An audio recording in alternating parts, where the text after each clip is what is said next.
Dudas, por mientras conectan dos o tres audios que veo ahí que todavía no están dentro. Hola, ¿alguien que se haya quedado con alguna duda de leasing?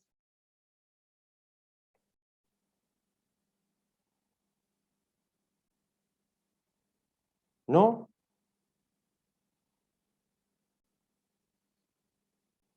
¿Todos seguros? Ya. ¿Vieron que posteé hace algunos minutos las notas, las láminas, el estado flujo, el estado financiero Socobesa? Y, y me falta subirles el archivo con un ejercicio adicional que lo estamos completando, que en el fondo replica justamente lo que vieron en los estados financieros reales, puesto como un ejercicio, cuáles son los estados financieros del arrendador y del arrendatario, pero yo esperaría que saliendo de clase a la tarde les puedo subir eso para que lo tengan más o menos claro. ¿Sí? Perfecto. Entonces, ahora, teniendo claro ya lo que es leasing, esa era una de las fuentes de financiamiento que nosotros veíamos. Ahora lo que vamos a pasar a ver es si la empresa se financiara con otro tipo de fuentes de financiamiento. Por ejemplo, si se financiara con bonos, que es lo que vamos a estar viendo hoy, después de la semana de pausa y el martes probablemente, y quizá una media clase del siguiente jueves, y, y después vamos a entrar a ver qué pasa si la empresa emite acciones.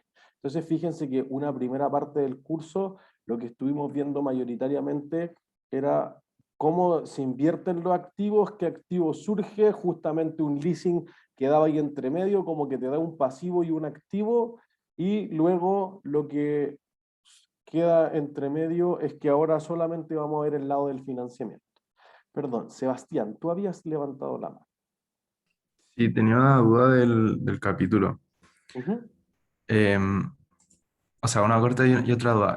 La corta es, o sea, los tipos de mercado está primario y secundario. Ajá. El primario era en donde los emisores vendían los bonos y el secundario en donde como que se revendían, por así decirlo. Claro. Mercado primario sería, por ejemplo, ahora, Ripley acaba de inscribir una emisión de un bono. Entonces, Ripley te lo vende a ti o se la vende a la FP Cuprum. ¿Sí? Y listo. El emisor recibe la plata. Entonces, hay un efecto contable porque tiene más caja y tiene un pasivo financiero. Luego, en 3 meses más, Cuprum se la vende a Capital, Capital se la vende a una compañía de seguro en Estados Unidos y esa compañía de seguro se la vende a una japonesa y chao. A la empresa no le entra nada. Entonces el mercado primario le entra caja a la empresa, genera un efecto contable para el emisor. En el mercado secundario, el que podría tener un efecto contable es el tenedor del bono, el que compra o vende, pero no son los emisores originales. ¿Entiendes? Entonces podría pasar muchas veces de más. Ya. Y la otra era Uh -huh. que en la parte de la tasa efectiva decía que la tasa cupón Uh -huh. eh, para el activo financiero se calculaba como sumándole los costos Uh -huh. y para el pasivo se les restaba. Uh Entonces -huh. ahí como que quedaba diferente al yield to maturity. Pero entonces como que el emisario y el tenedor tendrían dos tasas distintas y ¿qué efecto tendría eso? Como que generarían, o sea, contabilizarían distintos intereses o no, no sé. Sí, No tal entendí en cual, eso. literal, eso es, contabilizarían distintos intereses, porque digamos que tengo el emisor, el vendedor del bono, y tengo el comprador, digamos el tenedor, que podría ser el comprador, ¿ya? Entonces tú dices, oye, mira, el emisor recibió, podría haber recibido 1000 a cambio de prometer invento, pagar 100 para siempre, así que voy a decir esto, una perpetuidad, ¿sí? Pero dicen, no, pues mira, de los 1000 yo le pagué a JP Morgan, le pagué a la clasificadora de riesgo, le pagué a los abogados, le pagué a la... Tuve que ir a la notaría para inscribir esto en la superintendencia de valor. Bueno, ahora en la comisión del mercado financiero, listo. ¿Cuánto te quedó? 9.50. Ah, ya, entonces despejo la tasa ahí. ¿Entiendes? Entonces, en vez de haber sido 100 sobre 1000, que hubiera sido 10%, tú dices, no, pues, en realidad a mí me va a quedar costando más porque ahora es 100 sobre 9.50. Entonces 100 sobre 9.50 será 10,53. Entonces, lo que trata de hacer esto es que tú dices, oye, ¿por qué no recibí los 1.000 que pagaron la contraparte? No, porque tuve que pagarle a algunos. Bueno, debía haber llevado a gastos 50, no, po, porque ese gasto no se genera ahora. Se genera a través del tiempo cuando tú vayas pagando. Es un gasto financiero, es producto de que tú fuiste a buscar financiamiento. ¿Se entiende? Por el otro lado, lo que va a pasar es que tú dices, oye, yo desembolsé 1.000, eso fue lo que mandé a la cuenta, sí, pues, pero el corredor de bolsa, igual que un corredor de propiedades, te cobró el 2%. Ah, ya, entonces tu rentabilidad no va a ser 100 sobre 1.000, sino que va a ser 100 sobre 1.020. Ah, ya, entonces 100 sobre 1.020 van a producir que la tasa no sea tan alta, pues, sino que va a ser 9,8%. Por ende, el emisor, perdón, el tenedor, o, ¿viste una C? Tenedor o comprador, hace una tabla de desarrollo con 9,8 y el emisor o vendedor hace una tabla de desarrollo con 10,53. Ya, o sea que si es que fuese, no sé, ¿cómo se llama este? Los cupones iguales, Ujú. eh, el emisor y el tenedor irían como devengando distintas amortizaciones e intereses. Tal ¿Eso cual. nomás? Perfecto. Eso es. Ya, eso es, Tal cual. gracias. Por eso decíamos que aquí es súper importante saber hacer una tabla de desarrollo, porque lo que más hay que hacer es una tasa con la tasa cupón original, después no se colocó a otra con la tasa de colocación, pero hay la tasa efectiva que incluye todos los costos del proceso, otra tabla de desarrollo. Hay que hacer muchas tablas de desarrollo. Entonces, por eso es crucial saber hacer una tabla de desarrollo. ¿Sí? Entonces, el bono, normalmente uno habla de instrumentos de renta fija para referirse a los bonos y de instrumentos de renta variable para referirse a las acciones o las cuotas de los fondos de inversión. ¿Qué mercado creen que es más grande, el de bono o el de acciones?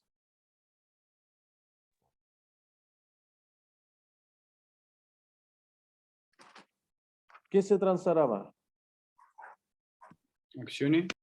¿Acciones? ¿Cuánto más que los bonos?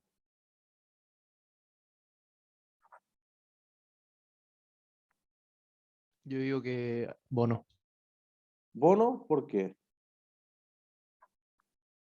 porque bueno, además de que lo pueden emitir las empresas, también lo emiten los gobiernos y por cantidades algunas veces ingentes, entonces son como una masa muy grande.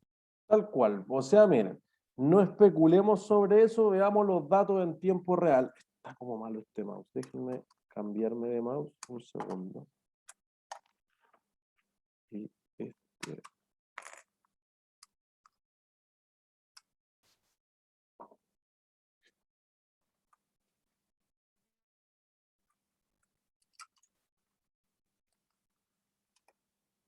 Entonces, hay que prenderlo. Mm, Cambiar la pila. Todo mal con.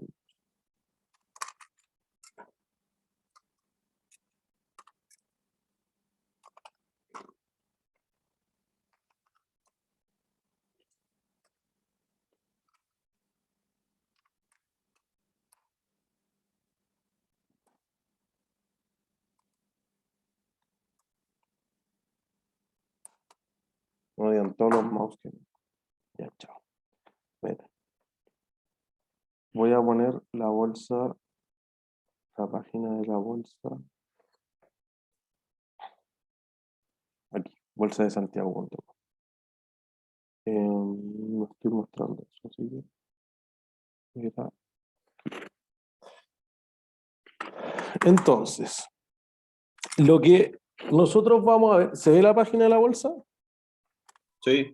Ya, perfecto. Entonces lo que tenemos aquí es fundamentalmente que vamos a ir aquí, donde dice mercados en tiempo real. El mercado está abierto desde las 9, así que deberíamos tener transacción. Y vamos a decir, muéstrame los mercados en vivo. Entonces fíjense aquí. Aquí tenemos acciones, fíjense que esto es lo importante. El número de negocios es mucho más grande. Del total de negocios que se han hecho, que son 4.082 acá abajo, 3.977 son acciones. Y eso implica que se han transado en total 10.700 millones. Pero fíjense que cuotas de fondos de inversión han habido menos negocios, pero por 807 millones. No es tan despreciable. Futuros, que es un contrato derivado, nada. Opciones, que es otro contrato derivado, nada. Monetarios, que alguien vaya a cambiar dólar a la bolsa, nada. Y aquí viene la parte de los bonos. Instrumentos de renta fija, es decir, bonos a más de un año, solamente se han hecho 28 negocios. Pero fíjense, y va cambiando el número, por eso brilla, se han transado 36.000 millones. ¿Se entiende? Entonces, fíjense que son negocios, no sé, de 1.200, 1.500 millones de pesos cada uno. En cambio, estos son 4.000 de 10 millones. Entonces, son de 2,5 millones, de 3 son más pequeños. ¿Por qué? Porque generalmente los bonos es más comprado por instituciones, empresas que les sobra caja, por ejemplo, o fondos de pensiones que ocupan el bono para pagar pensiones en muy largo plazo. En cambio, las acciones, ¿quiénes las compran más? La gente común, Las en personas. particular. Eso es, la persona natural en el fondo. Eso es lo que se conoce como el inversionista retail. Eso seríamos nosotros. Entonces, inversionista retail es más chiquitito, 200 lucas, 400 luquitas, entonces no hace tanto volumen en el total, es mucho picadillo en el fondo. Fíjense que son muchos negocios con pocas lucas en el total. Y acá lo que más se transa sobre todo es este de acá, instrumentos de intermediación financiera. Eso significa IIF. Esto es bonos a menos de un año. 30 días, 60 días, 90, 180, 360. Esto es lo más transado, fíjense, 62.000 millones, el 60% de lo transado hasta el momento es eso. Y fíjense que del total, más o menos un 90% ha sido renta variable entre acciones y cuotas de fondo de inversión, y un 10% ha sido renta variable y un 90% ha sido renta fija. Y esa es más o menos la tónica, inclusive un poquito más. Les diría que normalmente es como 92, 93% renta fija, bonos de largo plazo y bonos de corto plazo, o instrumentos de renta fija, instrumentos de intermediación financiera, y el otro es renta variable, cuotas de fondos de inversión o acciones. ¿Se entiende? Entonces, por número de negocio, algunos tenían la razón. Por montos transados, que es lo que realmente se ve para el volumen de mercado, es mucho más eso. ¿Entiende? Entonces, ahí está el dato real en el fondo de lo que uno ve, al menos en la Bolsa de Comercio de Santiago, ¿sí? Que es más chiquitito, pero en el fondo ese efecto se ve replicado en el resto de los países también. Entonces lo que uno tiende a confundir es que los bonos, como se habla de renta fija, uno cree que es renta segura, y no es así. Un bono de Argentina será evidente para todos que no es seguro. Un bono de la Polar, o un bono de la TAM Airlines, o un bono de Casino Enjoy, o un bono de Automotora Gildemeister, o de Alsacia, administrador del Transantiago, no es seguro, ni de BTR. ¿Sí? Todos los bonos que nombré reciben una clasificación de riesgo. La mejor clasificación de riesgo posible que puede recibir un bono es AAA. Entonces, AAA es, por ejemplo, Microsoft. ¿Qué dice que sea AAA? Que es casi imposible que no te pague, pero existe la posibilidad. Nada es libre de riesgo, pero es muy difícil que Microsoft no te pueda pagar. O en Estados Unidos también Johnson & Johnson, también una empresa AAA. Si tú ya no eres AAA, como en el caso de Codelco en Chile, tú entras a la categoría AA. Entonces podría ser AA más, como el Metro, por ejemplo, o podría ser AA menos, como Entel, por ejemplo, y luego bajando a triple B, W, B, C, y después D, que son los que no están pagando, están en default. ¿Sí? Entonces todos los que yo nombré están por debajo de triple B, diría que todos cerca del default, pero cuando uno habla de las empresas que tienen entre triple A triple B, uno habla del grado de inversión. Cuando uno habla de las empresas W hasta D, e insisto, puede ser que tú seas triple B más porque dentro de eso eres el mejor, o triple B menos porque eres el peor. se habla del grado especulativo. Ese especulativo quizás es bonito. A veces se ocupa un nombre súper comercial. Si ustedes saben que los bonos de Argentina son riesgosos, ¿qué deberían ofrecerle a ustedes para que los quieran comprar? Alta rentabilidad. Alta rentabilidad. Y así lo llamaron. High yield. Alto rendimiento. Entonces, si ustedes miran, por ejemplo, fondos mutuos o a veces leen en la prensa, oye, los bonos de alto rendimiento, qué bueno, rinden harto, sí, pues la rentabilidad está asociada al riesgo. Entonces, los que no quieren venderte los bonos los llaman junk bonds. Bonos basura. ¿Se entiende? En el grado especulativo, un segundo, en el grado especulativo lo más probable es que no te paguen. En el grado de inversión lo más probable es que te paguen. Por eso que las instituciones que están reguladas, en especial las que dan pensiones, compañías de seguro en rentas vitalicias o AFP en retiros programados, no pueden invertir en el grado especulativo.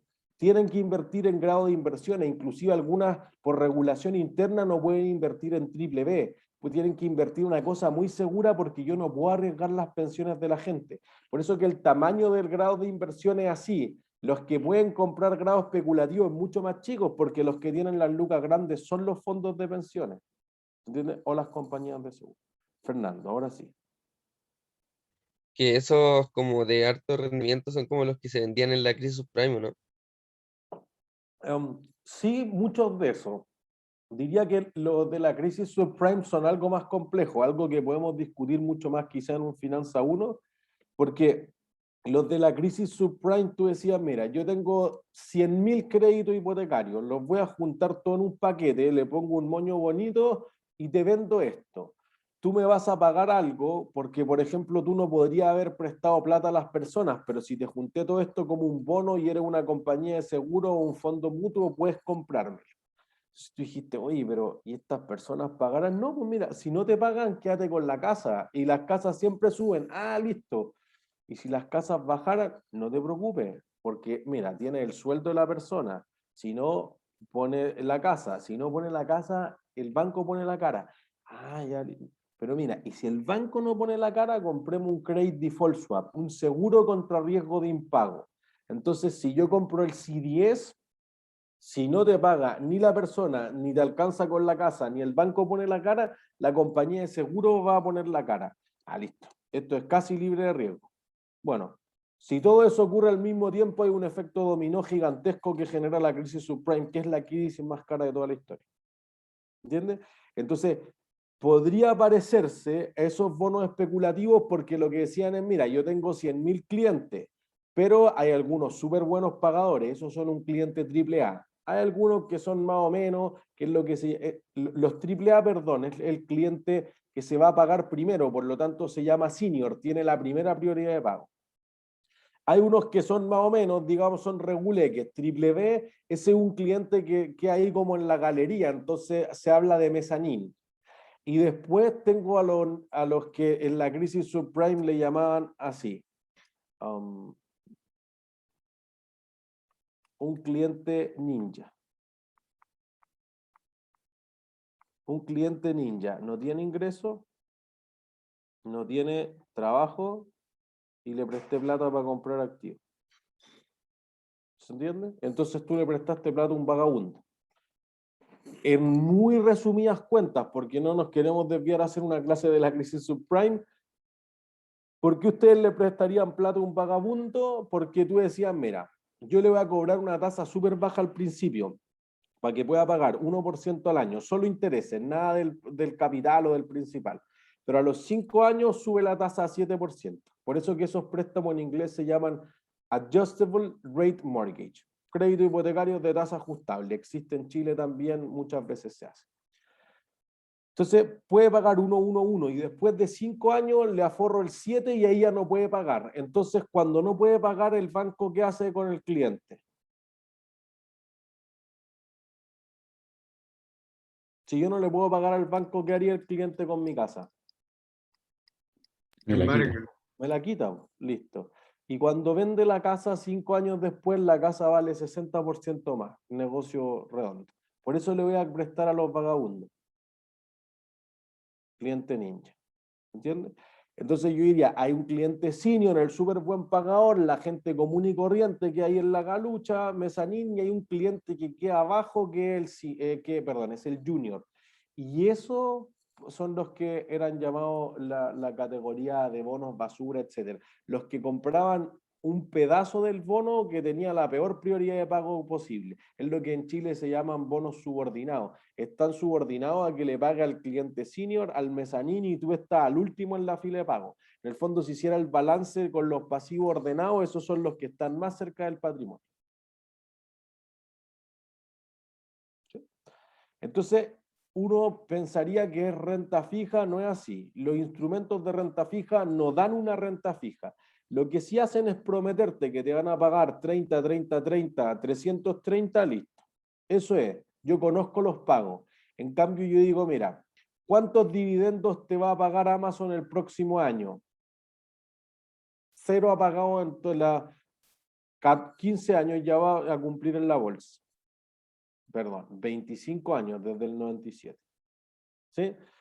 Y Netflix, no sé, no, y Facebook, no, tampoco, nadie paga dividendo. Bueno, no, pues quiero ir a una empresa más tradicional que pueda proyectar eso, vaya a las petroleras, buenas pagadoras de dividendos.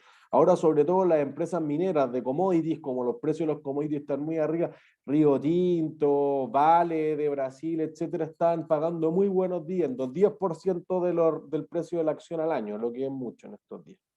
¿Sí? Entonces, uno dice, las acciones se habla de renta variable porque tú desconoces cuánto va a ser el pago. Puedes hacer una estimación con seguridad, pero no lo conoces formalmente. Entonces tú dices, si a la empresa le va muy bien, me paga muchos dividendos.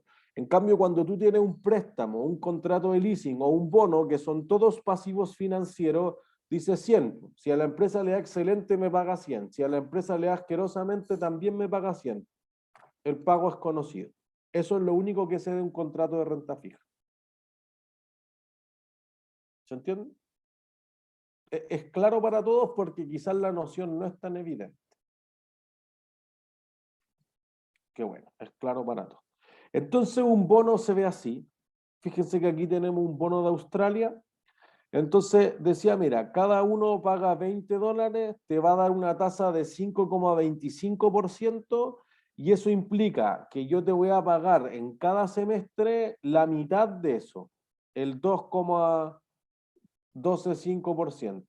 Entonces, eso va a implicar que te pago el 0,52%, perdón, $0,52 el primer semestre, 0,53 el segundo, y así sucesivamente. ¿Sí? Estos pedacitos de acá abajo se le llaman cupones, literalmente porque históricamente cada vez es menos probable que se hagan en papel, pero diría que hay un resurgimiento últimamente además de estos bonos que sean al portador. El que tenga el papel lo hace. Quizás, insisto, ya no es al portador en papel, pero puede ser al portador en una unidad protegida, por ejemplo, en un wallet free o algo como lo que se hace con las criptomonedas algunas veces, que en el fondo yo no quiero que el bono quede guardado en mi banco o alguien me cobre por custodiarlo, quiero tener yo nomás y lo tengo guardado en un pendrive, voy a inventar. ¿Ya? Entonces, esos inversionistas no, lo hacen porque no quieren ser declarados. Oye, yo no quiero que nadie sepa que tengo un bono Australia. Listo. Entonces, estos pedacitos de acá se llamaban cupones porque antiguamente se cortaban y uno pasaba por la caja y te pagaban el cupón de 52 centavos. ¿Entiendes? Entonces se iban descuponando. ¿Sí? Y por eso que el concepto de las empresas que compran bonos para aguantarlo hasta el final de que se acabe el contrato, uno dice, oye, ¿qué van a hacer? Lo descuponan. Sí, pues todos los semestres cobra 52 centavos, por 20 años lleva así. ¿Por qué? Porque al otro lado, por ejemplo, una compañía de seguros cobra los 52 centavos y paga una pensión de 52 centavos. ¿Se entiende? Esa es la lógica. Entonces podrían tener más cupones. Por ejemplo, aquí el estado de California. Pues fíjense que ahí ya le falta ese cuponcito ahí abajo. ¿Se entiende? Entonces podrían ser por otros montos también, con otros plazos, podrían ser más largos. Miren, ahí el Banco Central de México, entonces tiene mucho más cupones. Pueden ser 10, 20, 30 años perpetuos en algunos casos. Por República de China ven que van faltando unos pedacitos. Entonces ahí esos son justamente los cupones que ya fueron cortados. Este uno de nosotros, el del Banco Central de Chile, que era por 20 años. Esto es un BCU 20. Del 1 de mayo del 95 al 1 de mayo del 2015. En verdad, cuando me lo prestó mi amigo Pancho Ibáñez, dijo que no lo mostrara a ver, pero ya venció el bono, entonces ya igual lo puse en la clase. Pero así era como se veía físicamente. Esto estaba guardado prácticamente en la biblioteca del Banco Central y todo, pero fíjense que decía, oye, el primer cupón lo pagas 6 meses después del 1 de mayo, en noviembre, entonces te paga en noviembre y en mayo de cada año, te ofrece una tasa de 6,5% en unidades de fomento, lo que es brutal hoy en día, porque hoy en día pagan tasas negativas los bonos, y entonces ahí te iba diciendo todas las características. ¿Se entiende? Algunos bonos podrían ser más largos que eso. Por ejemplo, acá está el de Disney. 300 millones. Yo creo que si ustedes abren las láminas y le pueden hacer mucho más zoom, se va a ver. Pero aquí arriba dice la fecha de emisión. No, me equivoqué de flechas. Aquí. Ahí dice la fecha de emisión. 1992. Créanme, después creo que lo pueden repasar. Se emitió el 92. Fíjense que aquí dice 7,55% senior debentures, o sea que se pagan primero, era esta categoría que senior, mezzanine, junior y ahora último han invertido super junior, los que están al fondo, pues son casi accionistas. Paga 7,55% de interés al año y madura el año 2093.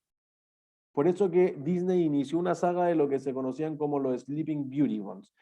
Yo creo que en el capítulo de matemáticas financieras mencionaba justamente este bono. Ahora ven el papel real. ¿Sí? Un bono que paga intereses por 100 años y al final te devuelve los 300 millones de dólares que pidió prestado.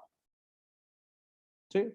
Ahí te dice además quiénes, por ejemplo, qué banco asesoraron a Disney en esto, Morgan Stanley y Merrill Lynch, cuánto cobraron de los 300 millones, que era lo que discutíamos de los costos de emisión al principio, etc.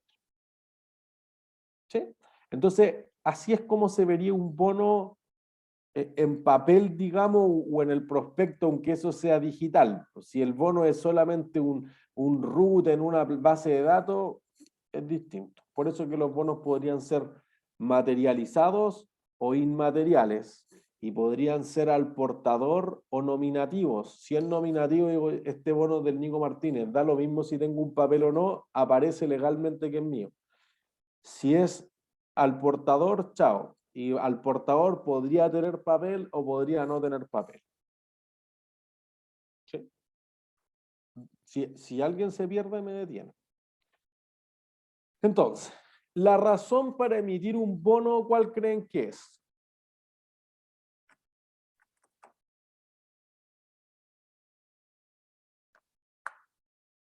¿Por qué ¿Tener creen caja? que tener caja para qué? Bueno, muchas cosas. ¿Cómo qué? Ten idea. Expandirse, hacer crecer ¿Ya? la empresa. Hacer proyectos, esa es una razón. ¿Por qué otra cosa una empresa querrá emitir un bono? Pagar sueldo. Perdón, Lourdes, de nuevo. Pagar sueldos. Ella, pagar deudas, pongámosle, o reestructurar deudas mejor, porque en el fondo estoy cambiando una por otra. Entonces usted dice, oye, ahora las tasas están súper baratas, reestructurar deudas. Entonces quizá ahora me conviene pedir un préstamo que pague, que sea por el mismo monto que uno que tiene una tasa más alta. ¿Sí? Esas son las dos razones evidentes, y a veces dice fines corporativos. Y fines corporativos es algo súper mal visto por el mercado, porque cuando dicen fines corporativos, la empresa podría hacer cualquier cosa con la plata. Pues entonces le presto 500 millones de dólares a Entel, ¿para qué? ¿No? Para fines corporativos. Deben tenerla en barra. Si en realidad tú dices, oye, nos vamos a ir a comprar Nextel Perú, por ejemplo, el 2014, ya, pues hay un proyecto, comprar Nextel Perú. Oye, Agua Andina, que lo hace regularmente, la emisión del bono AD es para pagar la serie del bono L, que lo habíamos emitido hace 10 años y ahora venció y entonces voy a pagar con otro, como que les paso una deuda por otra y ustedes dicen, mientras me paguen los intereses, bienvenido sea, pues si yo no quiero tener la plata en caja, quiero que esté generando rentabilidades. ¿Se entiende?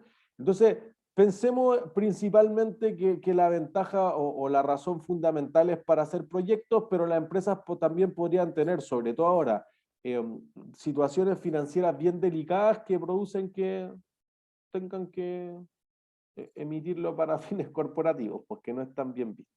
Sebastián. Profe, ¿qué pasa cuando no te pueden pagar? Cuando uno está, por ejemplo, último en la lista y la empresa no te puede pagar ese porcentaje. ¿Hay como un tema legal ahí? ¿O O sea, la perdiste nomás? empresa quiebra, pues. Tú lo vas a demandar para que te paguen. Ah, ya.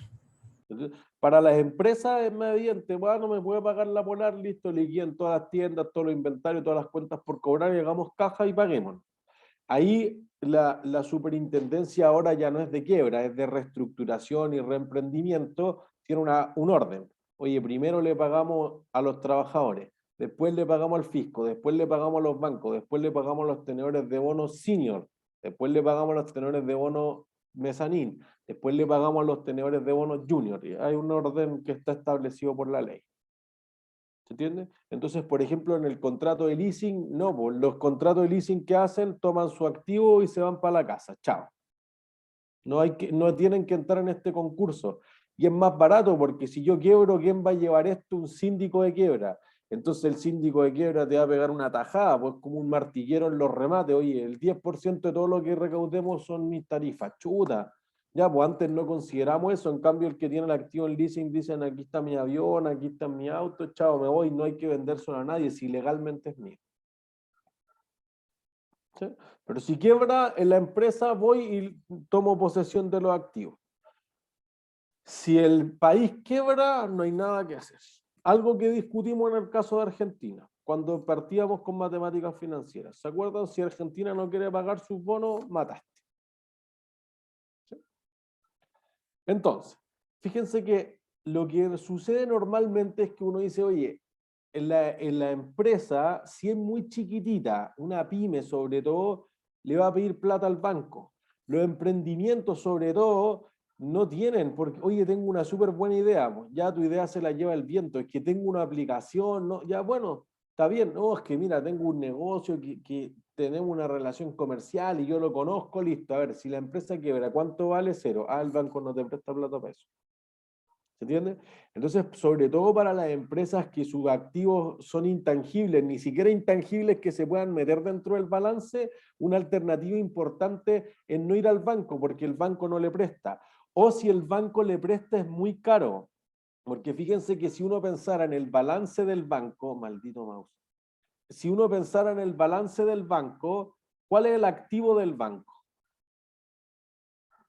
Los intereses. No, esos son los ingresos. ¿Cuentas por cobrar o no? Eso, puras cuentas por cobrar. Chao las sucursales. Pura cuenta por cobrar. ¿Y el pasivo?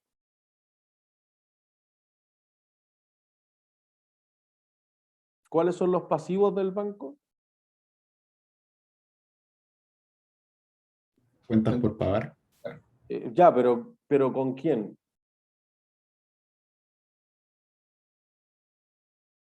¿Con los mercados capitales? Bueno, se puede desprender eso del dibujo en el fondo, pero si ustedes tienen una cuenta en ¿el banco les debe plata? No. ¿No? O sea, ¿el banco se podría cerrar y no les devuelve nunca su plata? Sí, pues sí, y la usan, así que sí.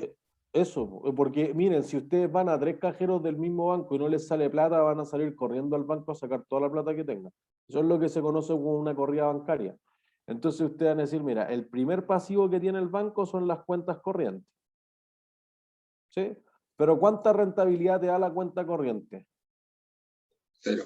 Cero. Entonces, mal negocio. Usted dice, no, oye, mira, yo no voy a ocupar esta cuestión, me la gané, pero lo quiero usar, no sé, para un viaje al salir de la universidad, entonces lo necesito en 3 años. ¿Qué podría tomar con el banco? Un depósito a plazo. Un depósito a plazo. Listo. Y eso da algo, ¿se entiende?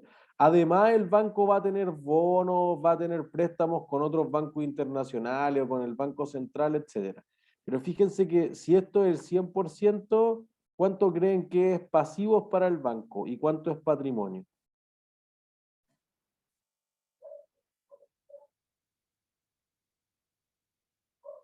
¿Qué porcentaje creen que es de pasivos para el banco? 95%. Sí, más o menos. Ahora están tratando de bajarlo. Pero piensen que Lehman Brothers, la quiebra más grande de toda la historia, en la crisis subprime, tenía 97% de pasivos y 100% de activos. Por ende, el patrimonio era 3%. Fíjense que si bajaba 3% el activo, la empresa quebraba. Y todos los días los precios se movían 5%. Entonces la empresa estaba al borde de la quiebra todos los días. Hay una película que ejemplifica eso, Margin Call, llamada de margen. ¿Entiendes? Entonces se dice, oye, mira, parece que hace 6 meses podríamos haber quebrado todos los días. ¿Cómo sobrevive con ese nivel de estrés una empresa? ¿Se entiende? Entonces después de eso se crearon regulaciones mucho más responsables. Basilea III, que ya era la tercera versión de las normativas de los bancos, que dijeron, oye, no, se están yendo al chancho. Mira, si tú le prestas a clientes muy seguros, quedémonos así. 90-10, por ejemplo. Si tú le prestas a clientes que se pueden volver muy incobrables, oye, segmentos socioeconómicos más sensibles, que no tienen ahorro, empresas startup, no sé, haz tu negocio, bueno, lo que tienes que hacer es poner más capital. Entonces, como a ti te va a doler porque tienes que sacar patrimonio de tu propio bolsillo, entonces quizás evites prestarle a los clientes demasiado malos, a los ninjas que decíamos, por ejemplo. ¿Se entiende? Entonces, en el fondo, digamos que sigue siendo 95-5. Prácticamente toda la plata que presta el banco no es del banco, porque el resto, el 5% de patrimonio, es lo que a veces lo habrán escuchado en la prensa, se habla del encaje o del ratio de encaje.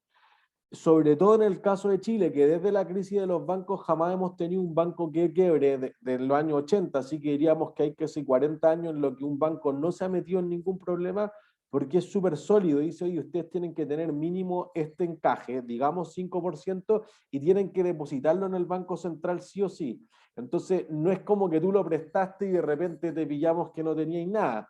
Si a ti te empieza a faltar plata por cualquier razón, el Banco Central te va a empezar a devolver ese encaje.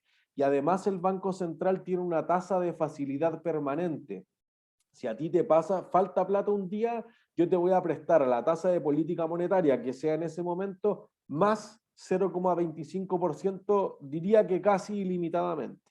Si a ti te sobra plata en el día y no querís dejarla rentando cero, entonces tú podrías colocar en el Banco Central toda esa plata a la tasa de política monetaria menos 0,25%. ¿Entiendes? Entonces eso ha producido que, oye, yo tengo retenido esto, el encaje, y te lo transfiero cuando tienes problemas, tú me lo entregas de vuelta cuando te sobra, etcétera.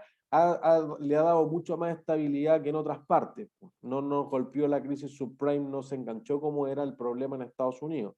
Entonces, sobre todo a los que les guste esta idea de los bancos y de los bonos, quizá algo más complejo, hay muy buenas películas de la crisis subprime. Too Big to Fail. Oye, los bancos eran demasiado grandes para caer, porque si yo votaba un banco, votaba la agricultura, la gente dejaba de comer, entonces quebrar los supermercados y no sé qué cosas hay, a quedar embarrando toda la economía. Entonces, como el banco está en los leasing, está en los préstamos, está en todas partes, como que el contagio sería pandémico, digamos, en estas condiciones, no puedo dejar quebrar al banco, pero los bancos igual quebraron. Entonces, para salvar esos bancos y que la economía no reventara, los fusioné. Entonces dije, los 10 bancos que aguantaron el golpe, entonces compren a los 10 bancos que están en el piso. Entonces ahora solo creé bancos más grandes. Entonces, como que no sé si aprendieron tan bien la lección de la crisis subprime en Estados Unidos. Too Big to Fail, demasiado grande para caer. Esa película muy buena, y la que les decía que retrata como la noche de Lehman Brothers, Margin Call. ¿Sí? Si después a alguien le gusta la idea, me puede escribir el correo y le recomiendo 3 o 4 películas que son muy, muy buenas sobre la crisis subprime. ¿Sí? Entonces, fíjense que el banco lo que hace es agarrar la plata del mercado de capitales. Entonces digo, oye, las AFP, por ejemplo, las compañías de seguro, los bancos de inversión, los hedge funds o cosas más sofisticadas, dicen, yo le pongo un depósito a plazo al banco y el banco toma ese depósito a plazo y le presta a una empresa. Lo estamos reduciendo solamente a empresas, pero esto también funciona con las personas. Si ustedes tienen ahorro, las dejan en el banco y a mí me falta plata para comprar un departamento, el banco me presta a mí. Entonces fíjense que el banco lo que hace es intermediar toma su plata y me la presta a mí, toma la plata de los fondos de pensiones, toma la plata de los fondos mutuos y se las presta a Codelco, se la presta al Metro, y así sucesivamente. ¿Se entiende? Entonces, fíjense que cuando el banco hace eso, ¿lo hará gratis? No. No. Entonces, lo que uno dice es que normalmente existe una tasa de captación. El banco, para atraer a los mercados de capitales, le ofrecerá, le voy a poner cap abajo de captación, hoy en día 2%. Una mugre. Bueno, ya, pero es lo que hay nomás. Cuando se la presta a la empresa, entonces él coloca los fondos. Y entonces, ¿cuánto le cobrará a la empresa? Más de un 2. Más de un 2, pues ya digamos un 5. Entonces, fíjense que ese diferencial, que es lo que se conoce como el spread bancario, es el negocio del banco. 3%. ¿Se entiende? Yo por este lado pago 2, por este lado recaudo 5 y entre medio me gano 3. Ese es como el margen bruto del banco, si quieren verlo así. Con eso paga los gastos administrativos, tiene que eventualmente hacer sus estimaciones por deudores incobrables, paga todas las otras cosas. Pero ese es como su margen bruto, digamos. ¿Entiendes? Pero no es, o prácticamente no es con plata propia. Entonces a veces la empresa dice, no, esto es mal negocio. ¿Por qué le voy a pagar al banco 3%? Mejor, como yo soy suficientemente grande, soy Entel y quiero $1.000 millones, voy y me encuentro acá al otro lado con AFP Capital. Listo, pues entonces, oye, ¿cuánto te da el banco 2? ¿Y tú cuánto te cobras 5? Oye, encontrémonos al medio, 3,5. Ah, ya, pues, los fondos de pensiones, así que todas las personas en última instancia van a recibir mejores rentabilidades y Entel se va a financiar más barato, entonces capaz que emprenda más proyectos y eso podría generar, al menos en teoría, un círculo virtuoso que va a ser, como va a hacer más proyectos, va a generar mayor trabajo. Pero, profe, Entonces, ¿ah?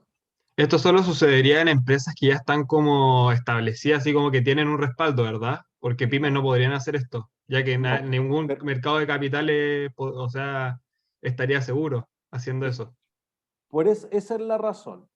O sea, mire, diría que para cerrar el punto anterior, que sobre todo para los que les guste mucho economía o economía de desarrollo, de crecimiento, hay muchos estudios que demuestran que mientras más profundo sea el mercado de capitales y en especial mientras más hayan fondos de pensiones, sean la AFP de Chile, que son administradoras privadas, o sea el Fondo de Pensiones de Noruega, que es público, pero que inviertan en la misma economía porque conocen las empresas, no invertir a Japón en una empresa que no cacho, chao, invierto en Copec, invierto en Falabella, eso crea un crecimiento del Producto Interno Bruto súper importante. Entonces, mientras más alta sea la tasa de inversión en el mismo país de los fondos de pensiones, genera algo positivo. Esto solamente funciona para grandes empresas, porque miren, ustedes van a emitir un bono por $1 millón, algo ridículo, por las AFPs que administran, bueno, ahora con los retiros harto menos, 150, 140 y bajando, pero digamos que antes del estallido social administran $200.000 millones. Tú me ofreces $1 millón, digo, no pierdo el tiempo, no puedo, tengo que ir a juntarme con perros grandes, no con perros chicos.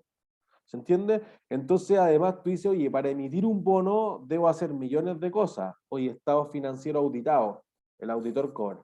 Bajo IFRS, debo hacer un roadshow para que conozcan mi empresa. Oye, ese roadshow de ir a pasearme con los gerentes, mostrarme a inversionistas en Sudáfrica, no sé qué cosa, cuesta plata. Debo inscribirlo ante el regulador. Debo pagar derechos de bolsa, debe recibir una clasificación de riesgo el bono para que la gente que sepa si es AAA, AA o es una basura. Eso cuesta plata, pues digo, ya, pues eso te cuesta $1 millón. Y tú querías levantar plata por $1 millón, te va a salir horriblemente caro. Hay un problema de tamaño que es ineficiente para las pequeñas empresas emitir un bono. Por eso que el mercado de bonos no es para todas las empresas. Diría que lo más pequeño que hacen las empresas en Chile es $50 millones. Por debajo de eso es tan caro el costo de emisión que te conviene pagarle el spread al banco.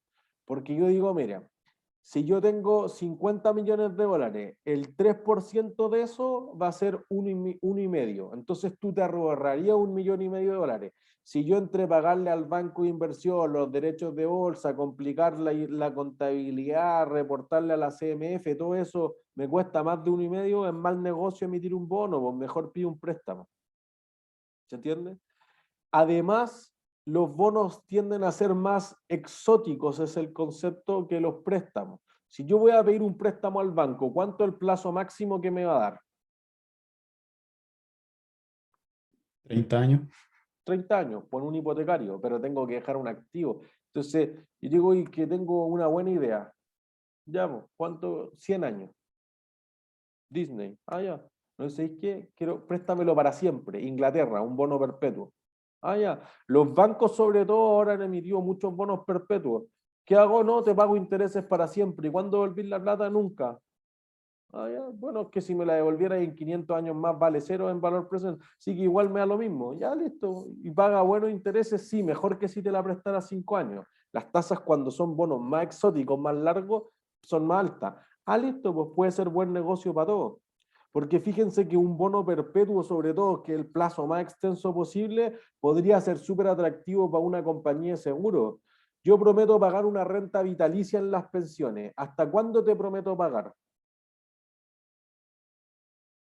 En una renta vitalicia. Hasta que te mueras. O sea, podría ser para siempre. Entonces tú dices, oye, ojalá encuentre algún activo que me prometa pagar para siempre, para que lo que me dé el activo yo se lo pase a la persona.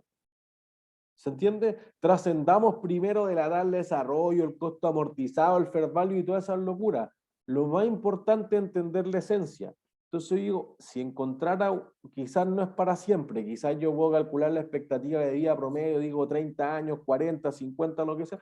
Bueno, pues voy a tratar de buscar una empresa que necesite financiamiento a 50 años, porque va a construir una carretera, por ejemplo, porque va a construir una central hidroeléctrica o un parque eólico, un proyecto que no es 5 años, no es 10 años. Oye, es como a los 20 años recién recupero la plata, tengo que pagar los intereses y toda la cuestión y dividendo. Oye, a los 50 años capaz que es donde el proyecto está estable. ¿Listo? Entonces necesita financiarse en condiciones más extremas, digamos, que el banco. Aparte el banco, todas las cuotas iguales. Pero si tú construyes una central hidroeléctrica no te puedo pagar porque me demoro, mira, tengo que sacar a la gente del valle, tengo que inundar un valle, tengo que esperar que se acumule el agua de lluvia muchos años y después empiezan a funcionar las centrífugas cuando cae el agua y eso genera electricidad. Chuta. Eso podría tomar 4 años, 5 años, que genero cero flujo. Entonces no te puedo pagar intereses, cero cupón. Ah, ya. Después empiezo a operar, pero a capacidad mínima. Entonces te puedo pagar solo los intereses. Y después a los 10, a los 15 años me vuelvo eficiente y ahí ya empiezo a ganar plata y ahí te puedo pagar los cupones duros. Bueno, estructurémoslo así, eso es lo que se conoce como un transformer. Se adapta al cómo haya sido los flujos del proyecto. El banco jamás va a hacer eso. Puede decir, mira, págame lo que queráis. Ya, pero no es lo que... No, porque si tú no me contáis lo que vaya a pagar, o son todas fijas o te cobro más caro.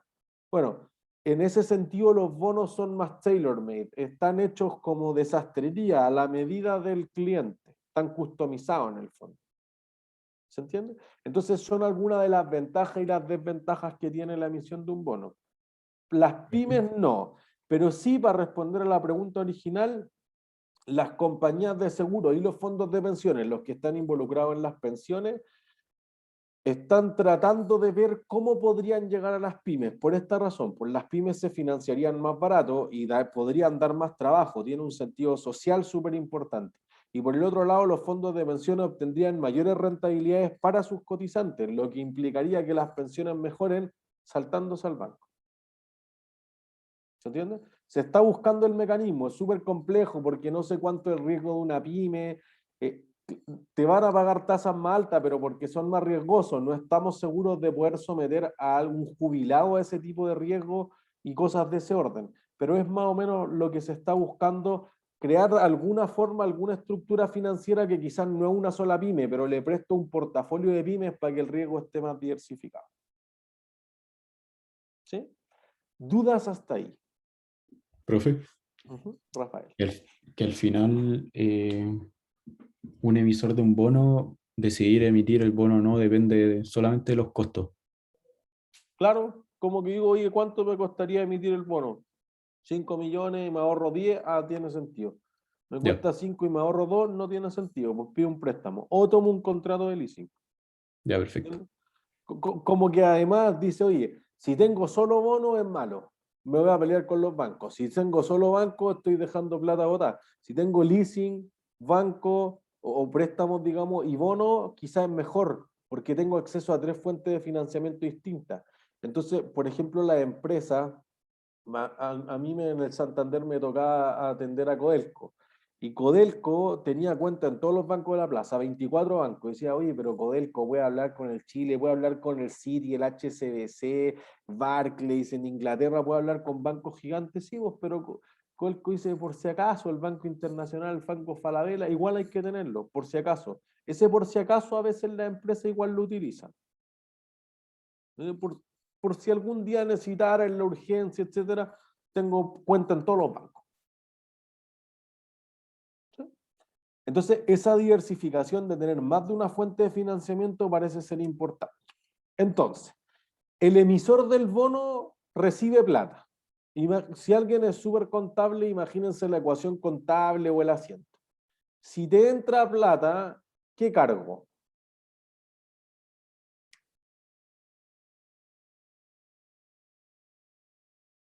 ¿Qué debito contablemente? Caja. Caja, listo. Dado que tú me pasaste caja a mí, ¿qué tengo yo contigo? Un pasivo. Sí, Un pasivo, listo. Entonces, si le quieren poner obligación por bonos, pasivos financieros, obligaciones con el público normalmente se presentan los estados financieros, eso es que emitiste un bono. Por el otro lado, fíjense que ustedes compraron un bono. ¿Qué tienen ustedes? Una cuenta por cobrar. Una cuenta por cobrar. Eso es. Reduzcámoslo a lo más simple. Es una cuenta por cobrar. Yo te prometí pagar 100, 100, 100, 100, 100, 1100. Listo. Entonces, cargo la cuenta por cobrar, digamos el bono por cobrar si quieren, o el activo financiero, como prefieran llamarlo, y sale caja, por lo tanto, abono efectivo. ¿Sí? Entonces, luego de que te haya entrado la caja, por ejemplo, Casino Dreams, antes de que se fusionara con el Monticello, Casino Dreams intentó en 2 ocasiones emitir un bono. Entonces se retractó ambas veces porque dijo, mira, yo iba a pagar 7,5, me demoré 2 meses, hice el papeleo, contraté al Banco de Chile y todo. Prospecto, me pasé, llegué al mercado y vi que las tasas habían bajado a 6, entonces ¿cómo voy a ser tan pavo de pagar 7,5 si las tasas son de 6? No sé, porque el Banco Central las bajó, la economía estaba complicada, chao, me retracto. Como nadie te pasó caja, no hay un pasivo. Me retracto, no, hoy fue un gusto, tratemos de verlo a futuro, ya está bien. 4 años después dice, ahora sí, las tasas bajaron hasta 5 y aquí está el bono, vamos a empezar a pagar. Colocación, oye, ¿y si nos fusionamos? Oh, ya, y el Monticello tiene así un flujo de caja. Entonces, no, ya, me fusiono, ya no necesito la plata del bono, chao, me retracto nuevo. Banco de Chile, aquí está toda la plata que cobraste a lo mismo, pero ya no tiene sentido emitir el bono. Hasta que no te pasen la caja, no hay ningún pasivo. ¿Sí? Por eso que en caso de que no se pague, que haya este riesgo de crédito o riesgo de default, el bonista puede solicitar la quiebra, pues, y la quiebra justamente implica liquidar todos los activos que tenga. ¿Profe? ¿Se entiende? Disculpa, ¿cómo se llamaba el pasivo que tenía el tenedor del bono? Obligaciones por bono, pasivos financieros si quieren, obligaciones con el público a veces aparece. ¿Sí? Francisco. ¿Y cómo un gobierno liquidaría todos los activos que tenga? No, bueno, ahí Es que por eso, porque como no tienen, o sea, entre comillas, sí, o sea, tienen, pero nunca te los van a pasar. ya. Por eso que en el caso de Argentina, que quizá ahora le encuentran la vuelta de tuerca, yo le tuve que bloquear un juez, le tuvo que bloquear las cuentas internacionales, pero tiene que ser un juez de otro país porque tú emitiste el bono ante la regulación de Nueva York, la mayor plaza financiera del mundo. No es si yo digo, oye, acá un juez bloqueó la plata del gobierno, el gobierno lo mete preso, lo mata, no sé, pues chao, imposible. ¿Se O sea, entiende? fuiste, sí. Fuiste, esa es la realidad. O sea, por eso uno dice es más seguro, porque si hay alguna cosa que sigue la idea de la empresa en marcha es el Estado. El Estado debiera perdurar forever and ever. Pero, entonces tú dices, oye, pero nos va a necesitar en 5 años, sí, pero igual puede no pagar. Por Rusia el año 97. Dijo, miren, aquí están los bonos de Rusia, rómpanlo porque no le vamos a pagar a nadie. Aquí está la plata, pero no les vamos a pagar. ¿Quién le va a decir algo? Y además el rublo se deprecia 1 contra 7. Así que si antes la paridad era un rublo a $1 estadounidense, ahora chao pescado, es un séptimo. Entonces, si algo les quedaba del papel y ustedes creían que iban a rescatar algo, córtenlo por 7. Ah, ya, no vale. ¿Y alguien le va a decir algo a Rusia? No. Y los mercados financieros dicen, ah, ya, nunca más le prestamos a Rusia. Ya. 4 años después, el 2001, Rusia dijo, necesito plata, ¿quién me quiere prestar? No, pero lo que no hiciste hace 4 años, pago 20%. Aquí está la plata al tiro. Es un problema de riesgo-retorno.